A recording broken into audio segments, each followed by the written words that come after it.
वचन पढ़ना, वचन में डिसिप्लिन, हर रोज बाइबल पढ़ने में डिसिप्लिन, हर रोज इसको उठाना, हर रोज इसको उठाना, इसको उठाना है हर रोज। आपने 2 घंटा प्रार्थना करी, 3 घंटा प्रार्थना करी, ये नहीं पढ़ा ना, फायदा नहीं, फायदा नहीं। इसको रोज उठाइए, इसको रोज उठाइए, पढ़ना है। वचन पढ़ना बहुत जरूरी है, बहुत जरूरी, बहुत बहुत बहुत जरूरी है, बहुत जरूरी है।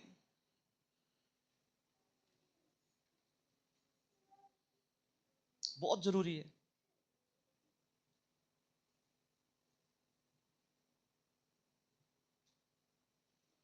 प्रभु के महान दास जॉर्ज मुलर इस प्रकार से कहते हैं, वचन ना पढ़ने का सबसे बड़ा नुकसान यह होगा कि आपके अंदर प्रार्थना की भूख और प्यास भी खत्म हो जाएगी। ये होता है।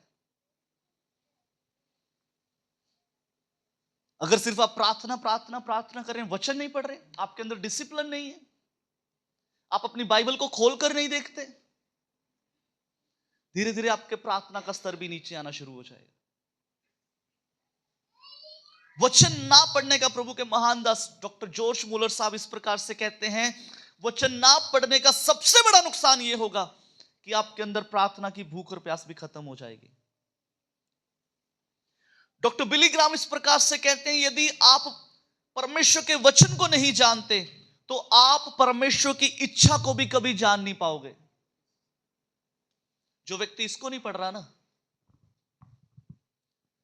हमारे बड़े पास्टर जी इस प्रकार से कहते इसको उठाने से कभी मत शर्माओ। आप इसको उठाएंगे, ये आपको उठाएगा, वो ऐसा बोलते हैं।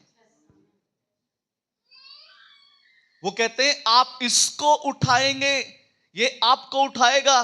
भाई अशोक के घर की इनॉग्रेशन के समय पास्टर जी ने एक बात बोली थी, अपने घर में इतना वचन पढ़ो, इतना वचन पढ़ो, इतना वचन पढ़ो, इतना वचन पढ़ो कि तुम्हारी दीवारों के बीच में से भी वचन की बातें निकलें। अपने घर के माहौल के अंदर इतना वचन पढ़ो, इतना वचन पढ़ो, इतना वचन पढ़ो, तुम्हारी दीवारों के बीच में से अगर आवाज भी आए तो वचन की आवाज आए। आज हम इसको लेकर डिसिप्लिन नहीं है, आज हम इसको लेकर डिसिप्लिन नहीं है, इसको लेकर वचन खोलते ही नहीं है। डिसिप्लिन नहीं है ना, डिसिप्लिन नहीं है। डॉक्टर बिली ग्राम एक और बात कहते हैं, जो परमेश्वर के वचन नहीं पढ़ते वह सदैव अपने पुराने स्वभाव में लौट जाते हैं। ओह, बड़ी खतरनाक बात है। जो व्यक्ति परमेश्वर का वचन नहीं पढ़ता वो हमेशा अपने पुराने स्वभाव में लौट जाएगा, उसकी आदतें चेंज नहीं होंगी। पता क्यों? ये आदतें चेंज करवाना जानता है। आपके अंदर गुस्सा बहुत है ना, इसको पढ़ना शुरू कीजिए। आप किसी को माफी नहीं दे पा रहे, इसको पढ़ना शुरू कीजिए। आप किसी के हृदय को नहीं जीत पा रहे, इसको पढ़ना शुरू कीजिए।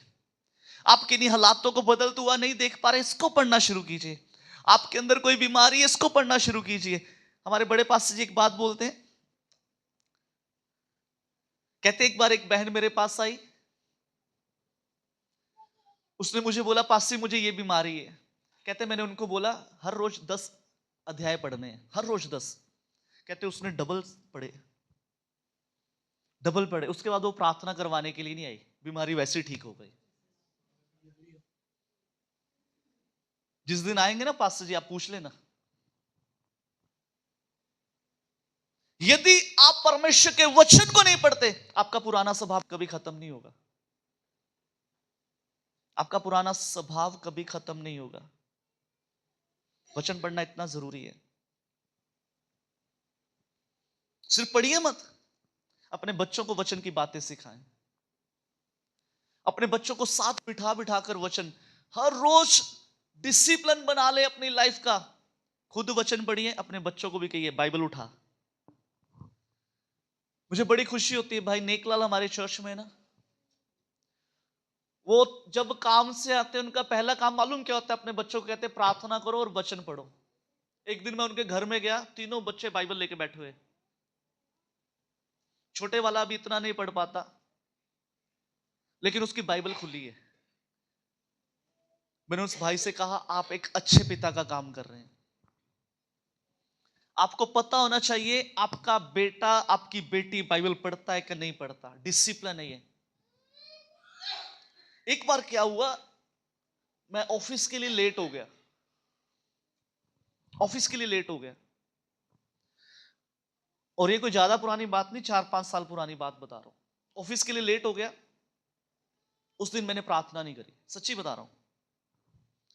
हमारे घर का ये स्ट्रिक्ट नियम था, हमारे पापा ने साफ साफ शब्दों में बोला हुआ था, बिना प्रार्थना किए बिना बाइबल पढ़े आपने घर से बाहर नहीं जाना। उस दिन मैं लेट हो गया और मैंने अपनी स्कूटर की किक मारी। पापा बाहर खड़े थे, कहते खाना खाया? मैंने बोला नहीं, मैं ऑफिस जाके खा लूंगा। कहते कोई बात नहीं। वचन प्रार्थना की, मैंने बोला नहीं। स्कूटर बंद कर, अंदर जा, नहीं चाहिए अद्धा दी नौकरी। सच में कह रहा हूं। साथ में 2 लोग और भी खड़े थे, सामने ही बोल दिया। उस समय फील हुआ कि पापा ने ऐसे बोल दिया, लेकिन आज समझ आ रहा है, आज समझ आता है कि वो क्यों कहते थे वचन पढ़ने के लिए, प्रार्थना करने के लिए। ये बड़ा जरूरी है। अपने घर के अंदर एक डिसिप्लिन बनाए। जितनी माएं सुन रही हैं मेरे को, अपने बच्चों को बिठाओ, उनको बोलो आधा घंटा बाइबल पढ़नी है तो पढ़नी है।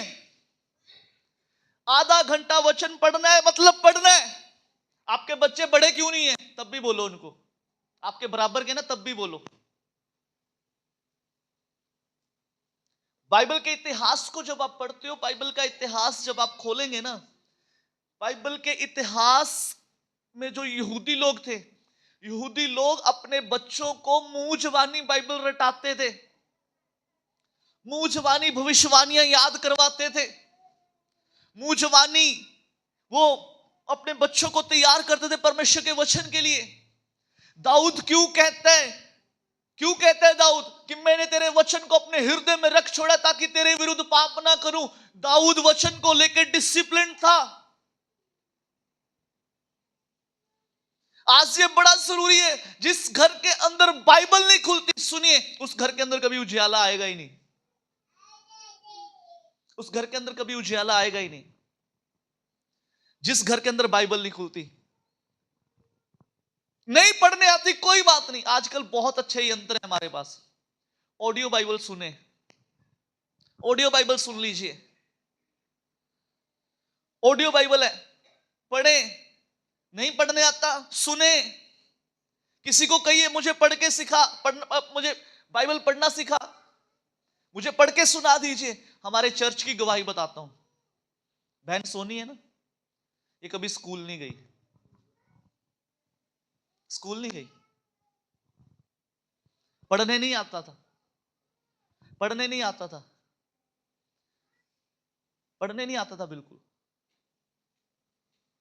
आज बाइबल पढ़ती भी है, बाइबल की आयतें घर में लिखकर लगाती है। पता कैसे?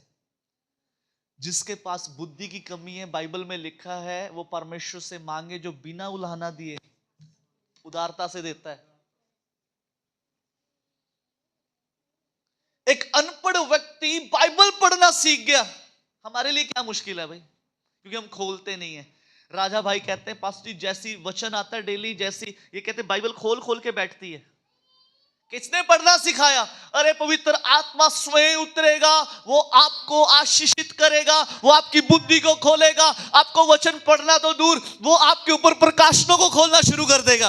आप बाइबल को तो खोलिए, आप बाइबल को तो खोलिए, आप बाइबल को तो खोलिए। बिना बाइबल खोले प्रकाशन नहीं मिलेंगे। बिना बाइबल खोले आप परमेश्वर की इच्छा को नहीं जान पाएंगे। बिना बाइबल खोले आपके स्वभाव नहीं बदलेंगे। बिना बाइबल खोले आपके हालात नहीं बदलेंगे। बिना बाइबल खोले आपकी परिस्थितियां नहीं बदलेंगी। क्यों मसीह जीवन के अंदर प्रार्थना और वचन की इतनी महत्व होता है? क्योंकि ये दोनों काम आपके लिए कुछ भी कर सकते हैं। कुछ भी जो आपको लगता है मुश्किल है, आप वचन और प्रार्थना में आ जाइए, आपके लिए वो ऐसे हो जाएगा। चुटकी बजाओ एक बार, बजाओ। कितना समय लगा? हाँ जी, नैनो सेकंड, है ना? जो व्यक्ति वचन और प्रार्थना में मजबूत होता है, उसके लिए स्वर्ग ऐसे काम करता है। कैसे? ऐसे, ऐसे बोलिए ना, ऐसे। स्वर्ग ऐसे काम करता है। स्वर्ग दूत उतर आते हैं, स्वर्ग दूत उतर आते हैं, स्वर्ग दूत उतर आते हैं। बहुत जरूरी है वचन।